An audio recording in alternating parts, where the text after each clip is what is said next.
Il y a déjà du monde. Et oui. Et ça, c'est fort.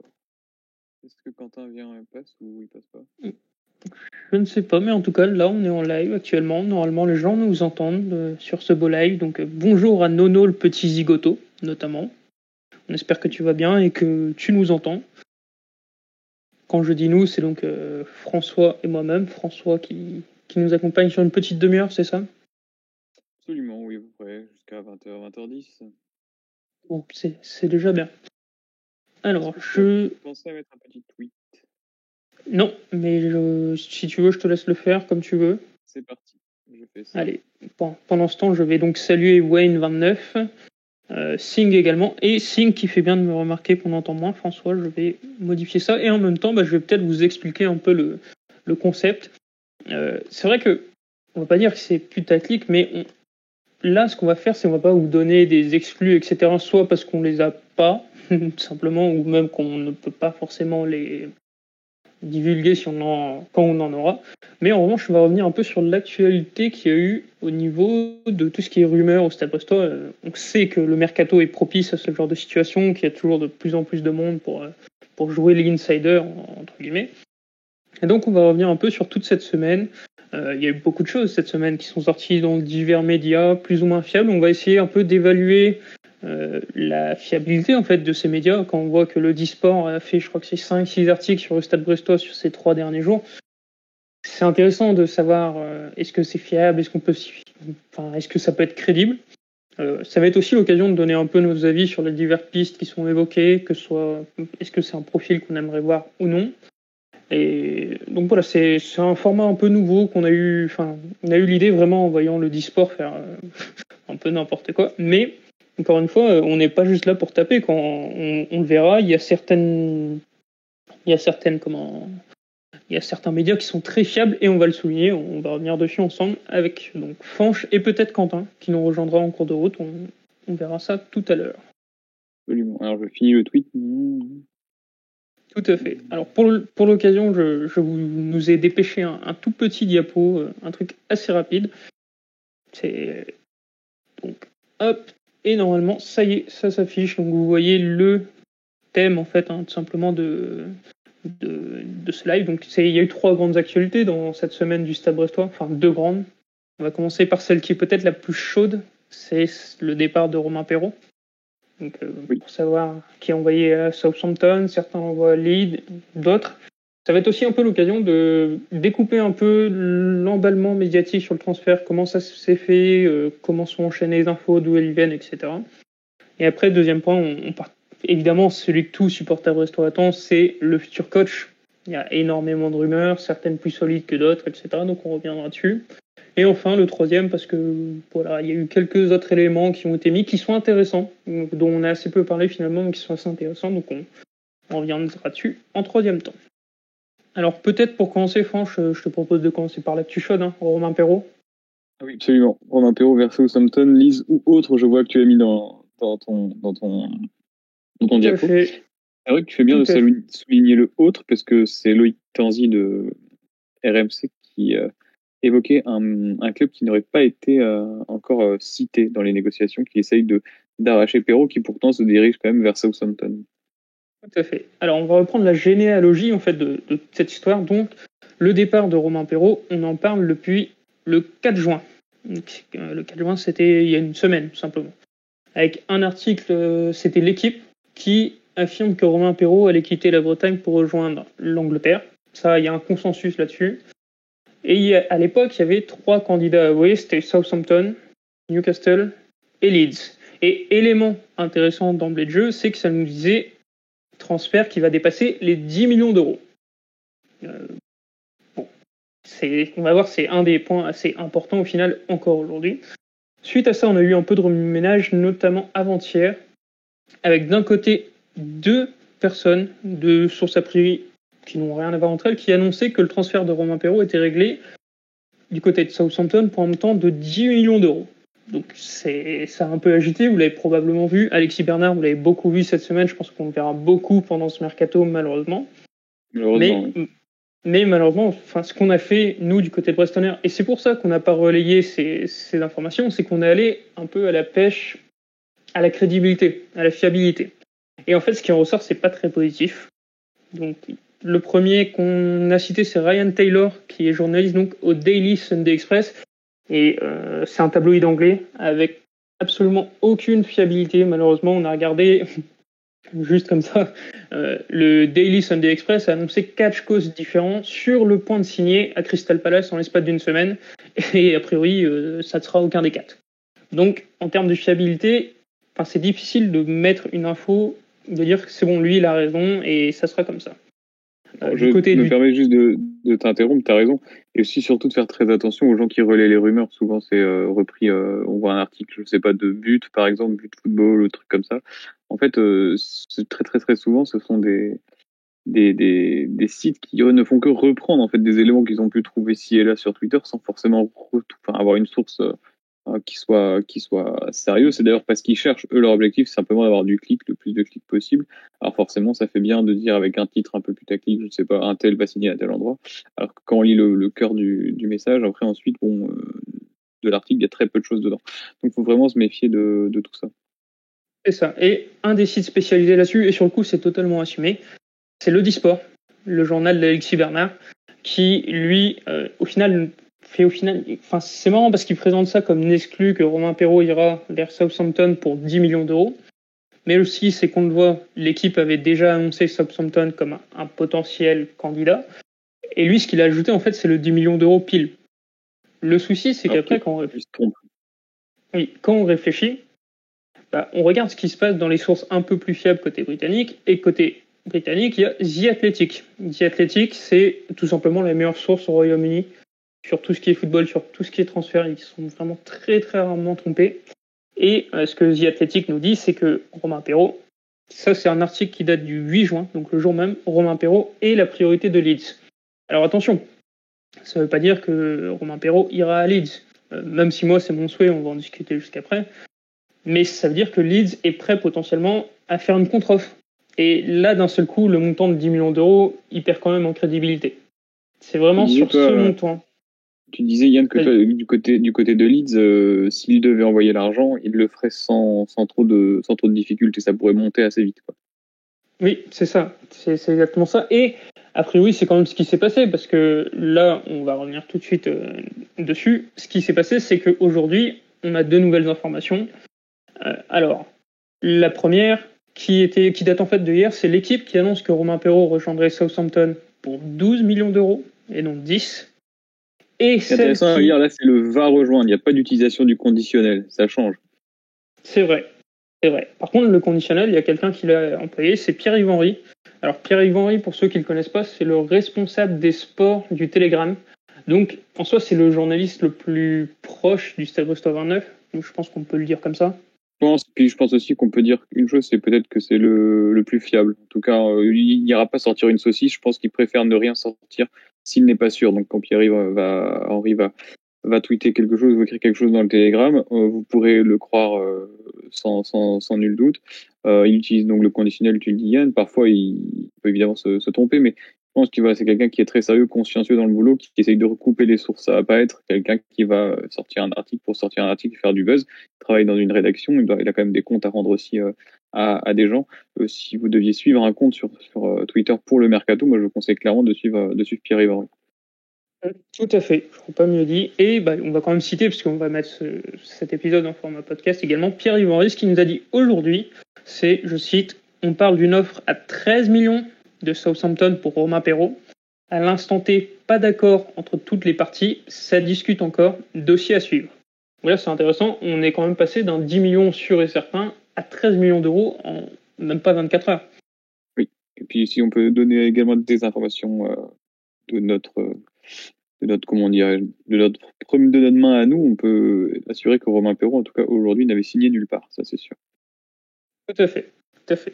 Et élément, là j'ai pas eu le temps de le rajouter parce que j'étais pas de cours, c'est RMC Sport qui s'y rajoute aujourd'hui en affirmant que Romain Perraud est certes effectivement approché par Southampton pour un montant d'au moins 13 000 euros, ils ont bien dit au moins, et qu'il y a un nouveau club sur le dossier. Donc là encore une fois, c'est le jeu de l'offre et de la demande, c'est le marché. Ce qui en ressort, c'est que les 10 millions d'euros annoncés comme ça, visiblement sans fondement par le Disport, par le Daily Express, on sera largement au-dessus.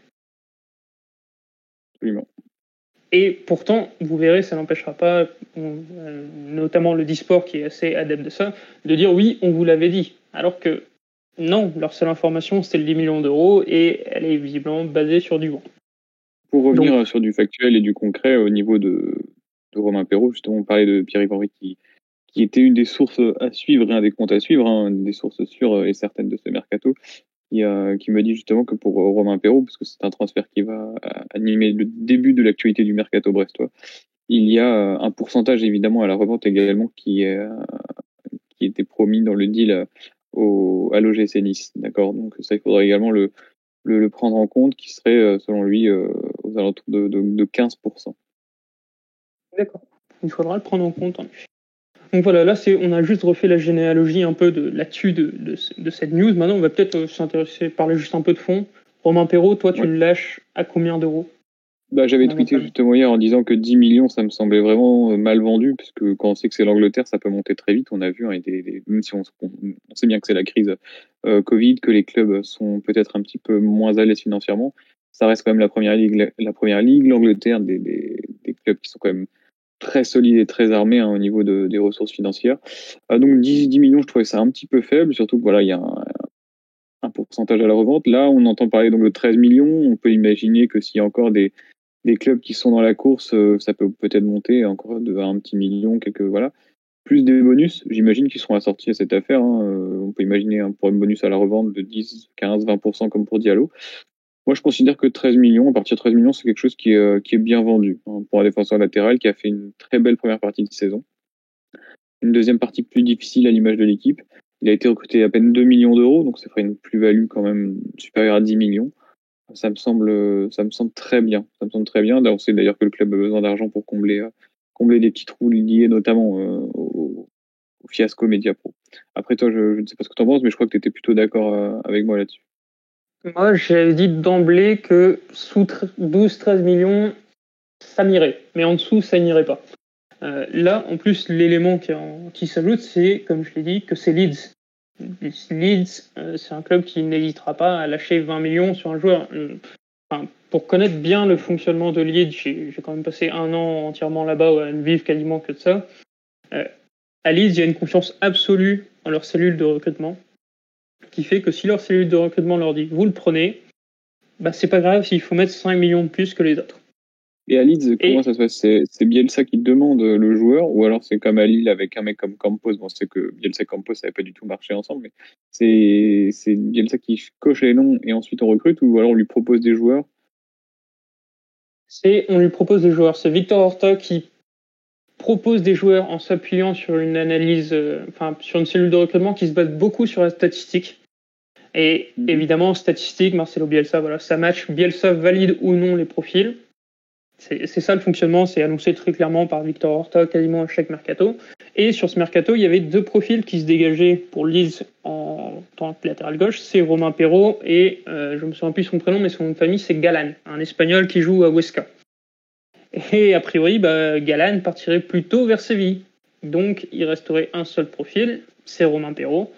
Et avec la confiance que Leeds a notamment montré lors du dernier mercato pour sa cellule de recrutement, je ne serais pas surpris que le prix monte encore à 14, 15, peut-être 16 millions. Et là, très clairement, ça serait bien, voire très bien vendu, à mon sens. Je pense qu'on aurait pu espérer ça, et peut-être avec encore plus de millions, si je puis dire, si on avait été en fin de mercato, tu sais, avec des clubs qui ont besoin absolument d'un défenseur qui vont faire ce qu'on appelle généralement le panic buy, même si je pense que sur Romain Perrault, ce serait pas un panic buy, parce que généralement, le panic buy, il y a un peu l'erreur de casting aussi. Là, on est en tout début de mercato. Je pense que c'est surtout Brest qui doit vendre avant la fin du mois de juin, parce qu'on n'est que le 9, pour équilibrer les comptes. Donc, je pense pas qu'il y aura une flambée forcément extraordinaire pour la vente de Romain Perrault. Je pense que ça se situera dans les prix qui ont été annoncés ces derniers jours.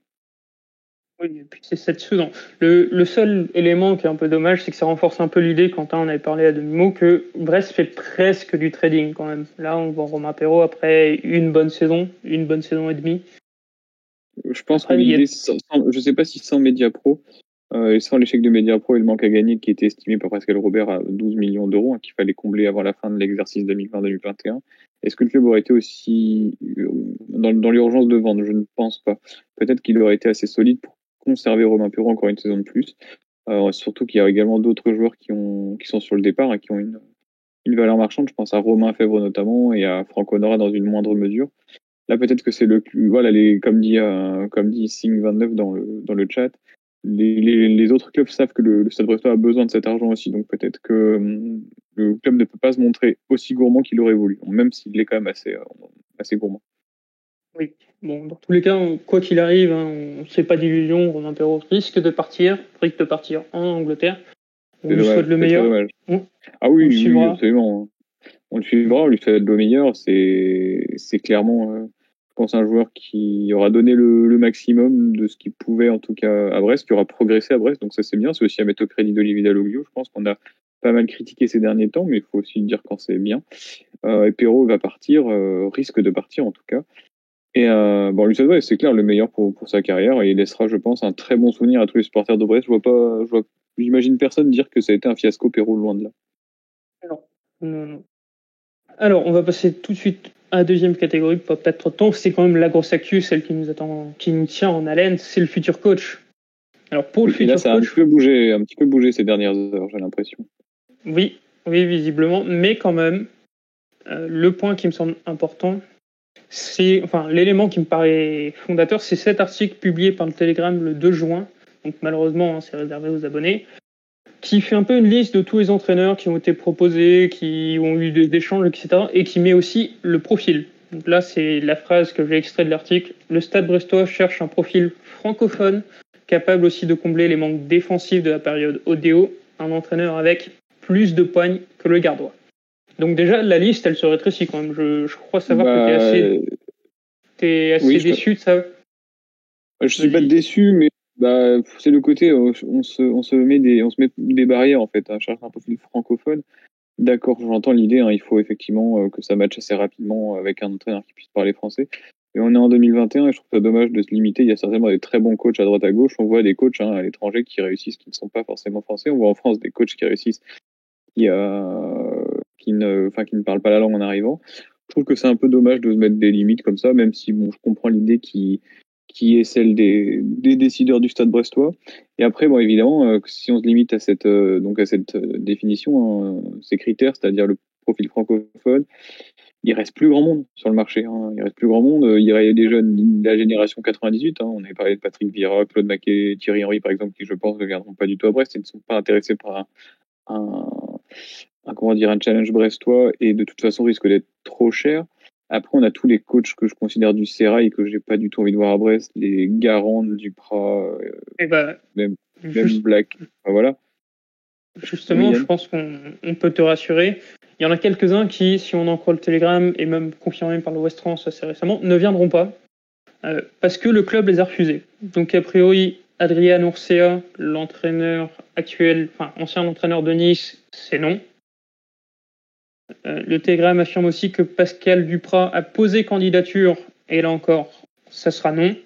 Pascal Duprat, je pense qu'il a l'adresse mail du club en favori chez lui parce qu'il pose candidature dès qu'il peut. C'est assez impressionnant.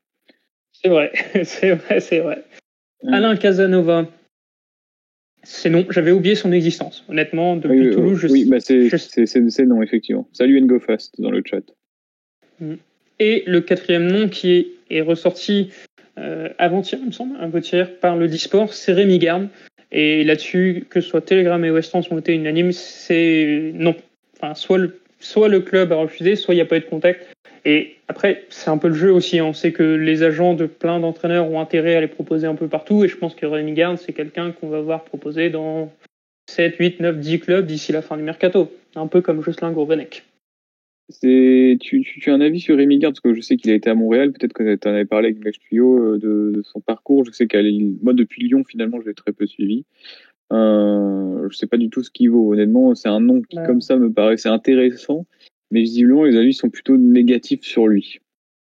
Oui, moi j'ai un avis assez négatif. Je me base pas forcément sur Montréal parce que la MLS c'est particulier, l'impact de Montréal c'est très particulier. Mais même à Lyon, j'ai jamais trouvé cet entraîneur très probant. Il a quand même une très belle équipe et il fait pas d'excellents résultats. Dans le jeu, c'était pas fou. Et puis surtout l'attitude du bonhomme qui, moi, me déplaît assez singulièrement. Mais là, c'est qu'une préférence. Hein. S'il avait signé... Après, il y a aussi des coachs qui me font flipper. Tu vois, par exemple, un Thierry Lauré. Là, franchement, moi, je me pose une question, en fait. Là, on est le 9 juin. Le Stade Brestois est un des seuls clubs de Ligue 1 avec l'OGC Nice, si je dis pas de bêtises, à ne pas avoir d'entraîneur. Même si, bon, Lille, Galtier est en partance aussi. Donc, dans quelle mesure est-ce que le remplacement d'Olivier Dalloglio a été prévu? On sait que Dalloglio va partir depuis combien de temps? Ça fait facile. On peut se compter limite en mois maintenant. Hein.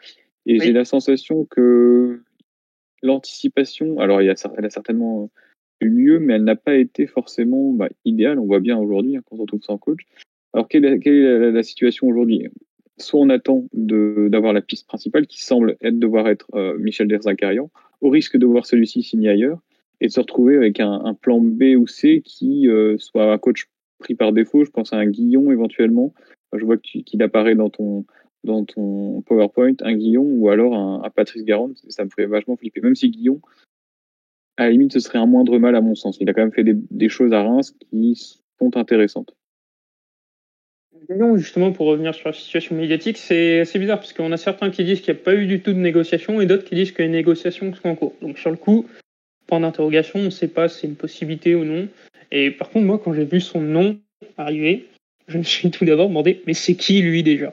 Ouais, c'est vrai qu'il est niveau coach de caractère, je sais pas si on peut, s'il correspond vraiment aux critères. Hein. Peut-être en interne, hein. Mais en tout cas en externe, c'est quelqu'un qui dégage rien. Son visage, j'ai du mal à le visualiser. Sa voix, j'en parle même pas. Alors, il y a Sim29 dans le chat qui fait une remarque intéressante sur Guillon. Est-ce que c'est pire que Moulin? Justement, rebondissant sur Moulin, là, c'est d'autant plus parlant que l'entraîneur donc a refusé le Stade Brestois, le projet Brestois qui lui a été proposé un petit peu au dernier moment. Mais il a préféré aller en Ligue 2. Alors vous allez me dire, oui, il rejoint Olivier Piqueux, quelqu'un qui connaît très bien, un club dans lequel il aura peut-être les mains plus libres. Mais c'est quand même un signal qui est envoyé de refuser un banc de Ligue 1. Il n'y en a pas beaucoup, il n'y en a que 20. Il n'y en a plus que 3 qui sont libres, parce qu'effectivement, il y a celui de Bordeaux. Et il le refuse pour aller à Caen. Quel est le message envoyé? Est-ce que c'est son engagement auprès d'Olivier Piqueux, qui est un ami, qui a fait qu'il ne pouvait plus refuser? Ou alors c'est que vraiment le projet brestois ne donne pas envie? Et j'ai peur que ce soit ça, moi, actuellement. Là, ça rebondit un peu sur ce que tu dis, parce qu'effectivement, on peut confirmer Stéphane Moulin a eu une approche Stade Brestois. Mais Stéphane Moulin, ça fait 3 mois qu'il est en négociation avec Caen. Ça fait 3 mois que tout le monde sait qu'il est avec Caen. Si Brest vient se pointer à quoi? C'était il y a 2 semaines? Non, il n'y a même pas une semaine auprès de Stéphane Moulin. La semaine, c'est la semaine où il a signé à Caen, début de semaine. C'est ça, c'est preuve que vraiment, soit on n'a pas du tout préparé, soit les pistes qu'on voulait se sont fermées. Et a priori, sur les pistes qu'on voulait, il y en a 3 qui reviennent avec insistance. La première, c'est Laurent Batles qui... Tout le monde essaie de l'avoir, visiblement. Hein. Je crois qu'il est courtisé par Toulouse. Toulouse, oui, tout à fait. Toulouse aimerait beaucoup l'avoir, j'ai vu ça. Et sur le coup, là, peut-être plus encore que Caen, ça sera un révélateur de l'attractivité du projet brestois. Parce que Toulouse, il n'y a pas cette notion d'amitié avec un directeur sportif, etc. Si Laurent Batles quitte Troyes mais préfère aller à Toulouse, c'est qu'il trouve que Toulouse est plus attractif que Troyes et que Brest. Ouais. Ça peut se défendre. Ça peut se défendre dans la mesure où voilà, Toulouse, on sait que c'est quand même un gros club, même s'il n'y a pas forcément un engouement légendaire. Ça peut se comprendre. En revanche, j'imagine mal Brest, par contre, payer pour un entraîneur, parce que Badles est sous contrat, donc il faudrait le déloger. J'imagine assez mal le Stade Brestois payer pour un entraîneur. Moi, je pense aujourd'hui, alors où on parle, que Michel Derzakarian est la personne que je préférerais voir venir. Ça semble également être celle que Grégory Lorenzi a coché en tête de liste. Après, est-ce que ça va se faire? Personnellement, j'ai aucune info là-dessus, donc je vais pas m'avancer dans les trucs. Mais moi, ce serait l'entraîneur aujourd'hui, parce qu'on nous demande dans le chat de quel est l'entraîneur le coach idéal. Je pense qu'en tout cas, niveau charisme, il remplit là les cases. Francophone, pas de souci. Et capable de combler les manques défensifs, je pense que, en tout cas, il pourrait le faire. Justement, ça tombe bien dans l'actu. C'est tombé aujourd'hui par Loïc Tandy et RMC Sport. Brest avance avec Derzakarian. Et c'est assez marrant parce que Derzakarian, c'est le premier nom qui a été annoncé à Brest au final. Ça fait presque... Du coup, ça fait plus d'1 mois qu'on est en discussion. J'ai l'impression qu'on en parlait déjà quand on faisait le live du match Brest-Paris de Derzakarian à Brest. C'est ça. Donc, mine de rien, une question se pose en fait, c'est est-ce que le Stade Brestois n'attend tout simplement pas Der Zakarian? C'est-à-dire qu'on n'avance pas vraiment sur les autres? Je pense que Der Zakarian est le premier profil et que Brest joue un petit peu la montre et que lui, de son côté, joue aussi la montre pour voir si il n'a pas mieux qui se propose à lui. Mais en fait, le temps va jouer contre lui parce que si aucun club ne fait l'effort de venir vers lui. J'avais pourtant lu dans l'équipe au mois de mars qu'il souhaitait un banc à l'étranger ou un projet un peu plus ambitieux. Passer de Montpellier à Brest, pour lui, même pour n'importe qui, je pense que c'est quand même une régression. Ça reste, comme le dit Jaco Filic, que c'est dans le chat un entraîneur fiable, ça, il n'y a pas de doute là-dessus. Je pense qu'il joue la montre, mais il va pas pouvoir jouer la montre jusqu'au mois de juillet, parce que s'il veut avoir un projet sérieux, monter un projet sérieux avec Brest, il va falloir arriver assez vite. Ensuite, il va se poser la question du staff, des joueurs, du recrutement, parce que tout ça, on perd énormément de temps, même sur le recrutement, sur la vente sur la vente, pas forcément, mais sur l'achat des joueurs. Quand les joueurs ne savent pas qui va être leur coach, ils vont pas signer dans un club, tout simplement. Du côté de RMC Sport, Loïc Tandy, ce qu'il nous dit, c'est que Der Zakarian, il attend une chose, c'est Bordeaux. Donc il attend de voir qui va racheter Bordeaux. Est-ce que ce sera Didier Quillot? Est-ce que ce sera le propriétaire chinois, etc. Après, à Bordeaux, c'est extrêmement compliqué en ce moment. Les différents projets qui sont sur le point de racheter le club, il y en a 4, il me semble, qui sont sérieux. Et voilà, je ne sais pas si est-ce que Michel Der Zakarian a donné son accord à un des repreneurs potentiels, je l'ignore. En tout cas pour Bordeaux, mais il me semble que le club ne sera pas repris demain. J'avais entendu fin juin. C'est ça. Donc, est-ce que le Stade Brestois peut se permettre d'attendre fin juin, selon toi? Non, pour moi, non. Si le Stade Brestois attend fin juin, c'est qu'on est vraiment dans une situation où on s'est rendu dépendant d'un seul nom. Il faut aussi, je pense que c'est compréhensible de donner une deadline, peut-être jusqu'à mi-juin ou fin de cette semaine-ci. Mais ensuite, il faudra partir ailleurs parce que si tu loupes Der Zakarian et que Guillon est ton plan B et que Guillon file à Toulouse, comme ça peut être évoqué, tu te retrouves un peu le bec dans l'eau et tu vas finir avec comme entraîneur, je ne sais pas, un gars dont t'as pas du tout envie ou un mec pris au dernier moment et c'est la plus mauvaise des choses à faire avant de repartir sur une saison qui devrait être celle de la reconstruction, mine de rien, parce qu'on reste sur 6 mois très compliqués. Et Brest devra avoir un projet très solide dès le début de la saison parce que l'objectif restera le même, c'est le maintien. Qui devra donc s'acquérir avec un nouvel effectif. Tu l'as dit, on a pris beaucoup de retard, ça fait que certaines arrivées, certains départs sont un peu bloqués, mais on a quand même quelques éléments qui sortent dans la presse, donc on va revenir rapidement là-dessus. Il y en a 4. Alors le premier, c'est une information qui date d'avant-hier. C'est Abdellah Boulma, qui est plutôt bien réputé dans la communauté parisienne, qui a annoncé pas mal de prolongations de contrats, etc., qui nous dit que l'option Romain Fèvre, milieu de terrain du Stade Brestois, convoité par plusieurs écuries sur la scène européenne, est toujours d'actualité au PSG, et là c'est de la phrase importante, et dépendra des mouvements côté départ. Donc il y a 2 informations en fait à retirer de ceci, c'est que Romain Fèvre est convoité par plusieurs écuries européennes, et c'est surtout la deuxième, dépendra des mouvements côté départ, c'est-à-dire que le départ de Romain Fèvre, ça ne sera pas en juin, a priori. Alors, ça ne sera pas en juin, a priori, sauf offre qui arrive d'une des autres écuries qui le suivent, européennes, dont tu as parlé. Peut-être pas du côté du PSG, mais se pose également, pareil, la question du prix. Est-ce que Brest, s'il arrive à vendre Perrault suffisamment cher, aura des mains un petit peu plus libres pour ne pas justement être dans l'obligation de vendre Fèvre rapidement? Ça peut être aussi intéressant. Peut-être que si tu vends Perrault à un prix élevé, tu peux te laisser un petit peu plus de liberté sur le dossier Romain Fèvre, quitte à faire monter les enchères. Et pourquoi pas, finalement, même presque, le garder de saison de plus, si tu arrives à vendre, par exemple, Honora à côté de ça. Je pense que le mercato brestois risque d'être très animé, en tout cas. C'était ma question. Est-ce que tu penses qu'on peut potentiellement le garder? Pour moi, je vois pas Fèvre, Honora et Perrault partir. Je pense que sur les 3, il y en a 2 qui partiront, peut-être, et pas les 3. Après, ça reste à voir si Honora part très vite, un petit peu de manière surprenante, parce que moi, je ne le voyais pas partir. On a entendu des bruits ci et là, pas forcément non plus très fiables. Mais si Honora arrive à partir, moi je pense que le Stade Brestois gardera Fèvre. Après, je lis dans le chat qu'on est possible de le garder en prêt éventuellement. Ça, je trouve que c'est une très mauvaise idée. Un joueur qui est vendu et qui est reprêté dans son club, c'est très rarement gage de réussite. Souvent, il pense au club dans lequel il a déjà signé et il est généralement moins bon. Évidemment, une fois encore, je peux me tromper. C'est un avis personnel, mais je ne suis pas pour ce genre de choses. Justement, tu évoques Franck Honora, qui est l'autre départ un peu annoncé. Alors, ça s'est animé début de semaine dernière par un illustre inconnu qui annonce que Franck Honora va signer à Reims, c'est brillant, c'est brûlant, etc. Alors, effectivement, illustre inconnu, personne ne le connaît. C'est un monsieur qui annonçait également avoir des infos exclusives sur Isco, le joueur du Real Madrid. Oui, rien que ça. Honnêtement, quelqu'un qui s'occupe des intérêts d'Isco ne va pas s'occuper des intérêts de Franck Honora et vice-versa. Et puis surtout, là, c'est totalement... Il y a un manque de cohérence absolue parce qu'il faut quand même rappeler que le transfert le plus élevé de l'histoire de Reims, c'est Rajkovic pour 5 millions d'euros. Et là, aujourd'hui, je ne vois pas le Stade Brestois lâcher Franck Honora pour, mettons, moins de 10 millions d'euros. Je ne sais pas ce que tu en penses.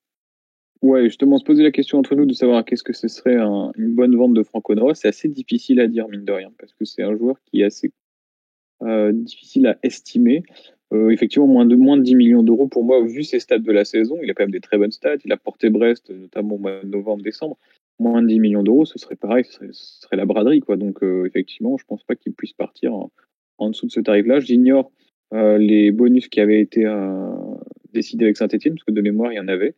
Donc, Brest ne lâchera certainement pas Franck Honora à un prix inférieur à 10 millions. Oui. Mais par contre, ça c'est Pierre-Yves Henry encore qui nous dit, il y a effectivement des contacts de clubs étrangers sur Franck Honora. Après, des contacts, ça veut un peu tout et rien dire. Hein. Si bien, c'est juste, tiens, on te regarde, on verra l'an prochain, etc. Mais il y a des contacts. Je ne sais pas dans quel championnat, toi, tu le verrais bien, Franck Honora. Même ça, j'ai du mal à déterminer. Bah ouais, c'est vachement difficile, parce que quand il arrive à Brest, on avait déjà du mal à l'imaginer pour nous. Alors que j'ai dit dans le chat, 13 pour Perrault, c'est bradé. Non, faut pas non plus dire n'importe quoi. C'est pas bradé. Pour Honora, je ne sais pas du tout. Je pense que l'Angleterre, ça pourrait être intéressant pour il a un jeu quand même assez vif. Après, physiquement, il risque de prendre assez cher. Ou l'Allemagne, pourquoi pas. Peut-être la D2 anglaise. Hein. On sait qu'il y a des grosses sommes qui se mettent des fois en D2 anglaise, donc pourquoi pas. Bon, voilà, sur les départs. Est-ce que tu quittes un club de Ligue 1, même si c'est un petit club de Ligue 1 comme Brest, pour rejoindre la D2 anglaise? Évidemment, les salaires peuvent être largement aussi importants. Mais d'un point de vue sportif, quand tu es sur une phase ascendante comme Honora, qui progresse, mine de rien, parce qu'il s'est quand même fait un nom à Brest cette année, c'est compliqué. Alors, je rebondis sur ce que dit Jaco Filic, bradé dans le sens que dans 3 ans, Perrault vaudra 35 millions. Oui, mais aucun joueur de Brest peut valoir 35 millions tant qu'il est à Brest, en fait. Il y a aussi je pense que la stature du club. Si Brest arrivait à progresser, oui. Mais là, éventuellement, Perrault pourrait être revendu 35 millions. Mais s'il est déjà à Southampton ou s'il est déjà à Leeds, s'il est valorisé dans un championnat anglais, et ensuite partir pour lancer je dirais n'importe quoi, Manchester United ou Chelsea, on peut pas garder Perrault pendant 3 ans encore. C'est pas possible. C'est pour ça que c'est très important de mettre les habituels bonus à la revente. Pour le coup. Oui, on en a mis sur Diallo. Diallo a une saison mitigée quand même, mine de rien, à Southampton. Je ne sais pas si on va vraiment... il a fait des bons matchs, mais il a sur la fin de saison, il joue quand même beaucoup moins, si je ne me trompe pas. Non, il n'a pas beaucoup joué en début de saison, il a beaucoup joué en fin de saison. Mais malheureusement, c'est une équipe qui a pris, comme Brest en fait, qui a pris l'eau sur la deuxième partie de saison. Donc, compliqué pour lui de... Tout le monde s'accorde sur ses qualités, mais est-ce que Southampton est en état de le revendre aujourd'hui ? Non, pas forcément. Cette saison-là, par contre, ça peut être la grosse saison pour lui. La saison de l'éclosion, après, c'est généralement assez fréquent qu'un joueur qui débarque dans un nouveau club et surtout dans un nouveau pays, aussi jeune que Diallo, mette un petit peu de temps à s'adapter, encore plus dans une saison très particulière que la saison 2020-2021. Oui, en ne parlant pas la langue, comme il le disait, je crois que c'est Ultimo Diez. Donc, alors, Nono le petit Zicoto qui nous parle de flop pour Diallo. On peut pas parler de flop pour Diallo. Je pense à son match contre Liverpool qui avait été très bon. Il y a d'autres matchs qui ont été de qualité. Donc, c'est difficile de parler de flop pour Diallo quand il réussit à mettre Oriol Romeu sur le banc. Oriol Romeu, il était intouchable en début de saison du côté de Southampton. Après, voilà, il y a eu la conjonction, il y a eu des blessures, il y a eu également une baisse de forme de Romeu. Il y a eu, ça c'est assez intriguant, il y a eu Diallo qui a quand même joué de latéral gauche 2-3 matchs. Faut quand même se rendre compte de l'état de l'effectif de Southampton. Mais voilà, donc je n'irai pas à parler de flop, mais on en attend peut-être plus de Diallo. Donc peut-être juste parce qu'on ne va pas forcément trop traîner, je crois que tu as des obligations bientôt. Il reste sur les départs, c'est à peu près tout ce qu'on a entendu cette semaine. Sur les arrivées, on a entendu trois noms. Alors le premier, c'est du côté de l'équipe qui nous a annoncé ça, c'était début de semaine dernière, avec 2 potentielles arrivées offensives. Donc le transfert, Brest s'intéresse à Valentin Esseric, actuellement du côté de la Fiorentina, et à Gaëtan Westbeck du côté de Sochaux. Alors effectivement, on avait oublié. Je ne sais pas si tu as des avis sur les joueurs, sur les transports. Sur les alors autant sur Esseric, j'ai vu qu'il avait très peu joué ces dernières saisons, donc je suis très très mitigé. Assez peu emballé par le profil. Après, on sait qu'on peut relancer un joueur et voilà. Mais je trouve que les joueurs qui reviennent en Ligue 1 de l'étranger, généralement, c'est plutôt des mauvaises idées. En revanche, Westbeck de Sochaux, j'ai pas non plus me prétendre spécialiste de Sochaux, hein, pas déconner. Mais à chaque fois que j'ai pu observer un petit peu le multi ou de regarder vite fait les matchs de la Ligue 2, j'ai toujours trouvé très intéressant, très bon tireur de coup franc. Après, il y a toujours la même question, hein, le passage de la Ligue 2 à la Ligue 1, on sait ce que c'est, hein, c'est pas le passe facile pour tout le monde. Mais je trouve que dans l'idée, le profil c'est une bonne idée en tout cas, c'est vraiment une bonne idée. Et je pense que c'est sur ce type de profil-là que Brest peut se positionner un petit peu à l'image d'Angers qui va chercher les meilleurs joueurs de Ligue 2. Le gars est quand même capitaine à Sochaux. Ça me semble être très intéressant. Précision importante peut-être pour Valentin Esseric, c'est qu'il est libre. Donc sur le coup, tu perds pas grand-chose à relancer un joueur comme ça qui, mine de rien, était assez bon quand il était à Nice, par exemple. Alors certes, je rebondis juste que Torpen dit Mounier c'était une bonne idée. Oui, sauf que Mounier jouait. Mais c'est vrai qu'il a joué 32. J'avais regardé, c'est très peu de matchs sur les 3-4 dernières saisons, même si c'est un petit peu plus la saison dernière. C'est quand même des saisons tronquées, donc c'est assez compliqué de relancer un joueur comme ça. En plus, on a vu Mounier au niveau humain, quelqu'un de très intelligent, vraiment costaud. Et c'est vrai que pas forcément les mêmes certitudes à ce niveau-là. C'est un Niçois, quoi. C'est ça. Romain Perrault aussi, ça l'a dit. Oui, c'est vrai. Mais du coup, Esseric, tant que c'est libre, je veux dire, on n'a pas grand-chose à perdre. C'était un peu comme Johan Cour quand il est arrivé. Bon, voilà. Par contre, Westbeck, moi, je l'ai pas mal vu jouer parce que j'ai beaucoup regardé la Ligue 2. Hein. Ce qui me fascine dans son profil, c'est que c'est un joueur qui sait un peu tout faire. Et ça, c'est vraiment le genre de joueur dont un club qui joue le maintien a besoin. Il peut se retrouver dans une position très offensive, très défensive, il va faire le boulot. Et c'est peut-être un peu ce passe-partout qui a pu manquer à Brest la saison dernière. J'adorerais l'avoir, mais le souci, c'est qu'a priori, les chiffres qui sont sortis notamment par l'équipe, c'est que Sochaux attendrait quand même pas moins de 4 millions d'euros pour un joueur qui n'a qu'une saison de Ligue 2 dans les pattes. Alors, je sais pas s'il n'y en a qu'une, il me semble qu'il avait joué un petit peu la saison d'avant quand même aussi. Et qu'il a vraiment explosé cette année. Effectivement, 4 millions, mais de toute façon, on est dans cette ère-là où maintenant les transferts, à moins de 3, 4, 5 millions, t'as quasiment plus rien. Je pensais que ça allait se réguler un petit peu avec la crise et les manques à gagner, mais finalement, pas vraiment. Donc l'inflation est toujours là. Moi, je te redis, hein, c'est un profil qui me semble très intéressant, mais voilà, peut-être trop cher, et peut-être que des clubs, j'ai vu que Angers également était intéressé. Je pense qu'Angers a une surface financière supérieure à la nôtre et qu'on est encore en retard par rapport à ce genre de club actuellement. Mais Angers ne pourra pas forcément recruter. Là-dessus, ça va être à suivre dans les avenirs. Exact. C'est vrai. Déjà qu'ils ont recruté Batik, là, ils sont aussi fait taper sur les doigts par la FIFA qui leur a dit que, en gros, ils ont fait un transfert relais. Ils ont recruté un joueur, je crois que c'est au Paris FC. Enfin, un joueur avait été recruté par le Paris FC et a été racheté même pas 2 jours après par Angers. Enfin, c'est une histoire comme ça et c'est illégal parce que ça permet de contourner les indemnités de formation, etc. Ils avaient mis un dossier pour se défendre. La FIFA leur a dit votre dossier, il est pas très solide. Donc, pour l'instant, l'interdiction de recrutement est maintenue. Ça va être à suivre, ça mine de rien, parce que Angers, c'est effectivement le genre de club qui recrute un peu sur les mêmes profils que nous. Absolument. Et je pense que est-ce que l'appel est suspensif ou pas? Ils ont fait un appel et la FIFA doit rendre sa décision en 2 temps. La première, c'est savoir si l'appel sera suspensif ou non. Et la deuxième, ça sera du coup sur le fond. Et quand même, il faut lire quand même, hein, la notification de la FIFA, elle est salée, très salée. En gros, si on lit entre lignes, c'est arrêter de vous foutre de notre gueule. Donc, on peut espérer que l'appel ne soit pas suspensif. Hein, et donc, qu'ils se retrouvent un peu comme des cons avec beaucoup de joueurs en fin de contrat, Batik en entraîneur et pas de recrue. Ça va être compliqué pour eux s'ils ne peuvent pas recruter la saison prochaine. Et allez, puisqu'on parle de recrutement, la dernière rumeur qui nous vient du West France. West France qui est d'ailleurs très solide parce que faut peut-être préciser, ça on l'a pas dit, ce qu'on fait depuis déjà 1 saison et demie, c'est notamment Quentin qui le fait, c'est qu'on note un peu toutes les rumeurs, etc. et on fait le bilan en fin de saison. Le fichier rumeur.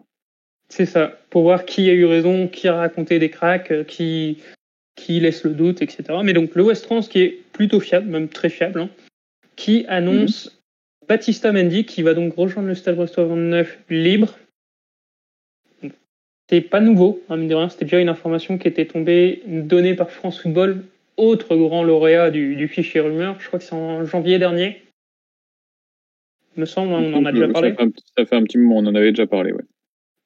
Et donc Baptista Mendy qui viendrait de Nantes, Baptista Mendy qui avait été blacklisté par le club nantais parce qu'il refusait de prolonger justement. Là encore, c'est un profil qui peut-être un peu à la Diallo, c'est-à-dire très défensif, pas la même taille, parce qu'on voit sur l'extrait. Oui, c'est ce que j'allais dire. Physiquement, on est quelque chose de différent. 1m91. On a échangé un peu avec des supporters nantais. Ce qu'ils nous ont dit, c'est que ça serait une très très belle affaire, peut-être même la meilleure affaire. Bon, c'est des Nantais.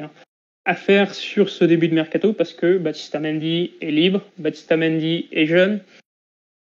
Ça peut être une belle affaire et c'est un profil en plus dont Brest a besoin.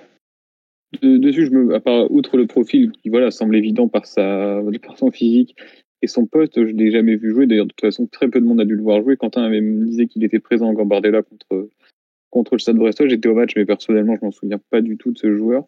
Il a joué que 2 matchs, je crois, cette saison avec Nantes, puis a refusé de prolonger, donc ne jouait plus. Les Nantais ont l'air assez dithyrambiques à son sujet. À voir. Par contre, c'est toujours cette question de prendre un joueur qui a refusé de jouer, de prolonger, donc dans le caractère qu'il est dans l'esprit du Stade Brestois, je ne sais pas. C'est peut-être un coup à tenter s'il est gratuit. Pour compléter, c'est un joueur qui est habitué aux sélections nationales de l'équipe de France depuis qu'il a 12, 13, 14 ans. Il les a tous faits. De toute façon, dans le profil, je pense que c'est un joueur dont on a besoin, en tout cas un type de joueur dont on a besoin. Parce qu'on avait vu Belki et Lan, et notamment quand Lan s'est blessé, ça a été très compliqué au milieu. Il ne faut surtout pas un type comme Jean-Lucas, il faut vraiment quelque chose de solide. Donc, prenons, on verra bien. Tu fais bien de préciser, Jean-Lucas qui ne sera plus au Stade Brestois l'été prochain. Oui, ça c'est quand même des bonnes nouvelles comme ça qui redonnent le sourire. Et c'est peut-être une bonne nouvelle pour terminer ce petit épisode un peu spécial. On essaiera de refaire ça. Je pense qu'il sera reconduit quand je pense qu'on peut le reconduire parce que ça a l'air d'avoir intéressé les gens en tout cas. Et quand on aura un petit peu plus de biscuits, un petit peu plus de rumeurs, on continuera à les débriefer et un peu plus d'infos aussi. Je pense que ça peut être très intéressant de suivre le mercato en compagnie des gens dans le chat. On pourrait d'ailleurs peut-être muter Moise82 qui n'arrête pas de nous poster le même message depuis tout à l'heure et qui est assez pénible. Sinon, on nous parle également de Capel comme rumeur, donc je ne... Merci. Capel, qui est d'ailleurs un très bon gars, il me semble, pour avoir lu plusieurs trucs sur lui, il me semble quelqu'un de très intelligent, que j'aurais beaucoup de plaisir à voir signer à Brest. Sinon, pareil, vous, si vous entendez des rumeurs, si vous voyez des choses qui passent, donc vous nous avez entendu en début de chat, sur des sites qui soient sérieux, on vous a dit des personnes à suivre en particulier, n'hésitez pas à les relayer, à nous les envoyer, et on en parlera ici. Et bien sûr, si, comme d'habitude, vous voulez intervenir en direct sur le live, comme on a déjà eu des intervenants, Paul Boeck, Thial par exemple, c'est Jean Sim évidemment, n'hésitez pas à nous contacter, nous on sera un plaisir de vous faire passer avec nous. On vous remercie encore pour votre présence. Faites attention à ce que vous pouvez lire. Je vous conseille de masquer beaucoup de comptes. Je pense notamment à Alexis Bernard, qui va raconter merguez sur ce mercato. Oui. Mais bon. Voilà, qu'il aura forcément raison une fois ou deux, mais pour combien d'erreurs Oui. Et juste pour situer, c'était quand même lui qui avait annoncé que Fossurier partait dès cet hiver, que Johan Cour allait finalement prolonger à Brest contre toute attente. Enfin, le mec n'a rien. Voilà. Pas plus que mais nous. Bon, pas plus que nous. On n'a rien Nous, on ne le déclare pas, on ne dit rien. Voilà. Et Blacard, signe 29 dans le chat, Blacard, il a donné plusieurs interviews dans lesquelles il semble ne pas vouloir sortir de sa retraite. Donc ça risque d'être compliqué, je le vois mal venir se mettre un petit peu, parce que là, le projet Brestois, ça ressemble un petit peu à un bourbier. Je pense pas qu'il vienne se mettre là-dedans aujourd'hui à son âge. Ce serait en tout cas très surprenant. Après, dans le foot, rien n'est impossible. Dans une interview, je crois que c'est le Garc, où il explique que au mieux c'est un projet d'1 an qui l'intéresserait. Brest ne veut pas proposer ça, donc effectivement c'est pas dur après de dire que Blacard ne signera pas à Brest. C'est pas une excuse, pas une info malheureusement. Moi j'aurais bien aimé le voir, mais bon, on le verra pas. Un peu vieux moi et après quelqu'un de certainement humainement intéressant, mais un peu dépassé peut-être. Un peu dépressif aussi. Ah oui, c'est pas ce qu'il nous faut. Non, il faut quelqu'un, je pense, qui redonne un peu de jus à cette équipe et à ce vestiaire qui en a bien besoin, parce qu'avec Olivier Dalloglio, j'ai l'impression qu'ils ont été bien endormis. Et pour le réveil, on espère que ce sera au prochain épisode. Donc, absolument. On laisse ici nos chers camarades, je pense. Peut-être très rapidement, si déjà un coach signe, on ne sait pas, avant la fin de semaine ou quoi, peut-être qu'on aura des choses à dire de manière très prochaine. On l'espère en tout cas. Sur ce, on vous souhaite une bonne semaine à tous. Oui, et du coup, bonne fin de semaine à tous. Bonne soirée tout le monde. Kenavo.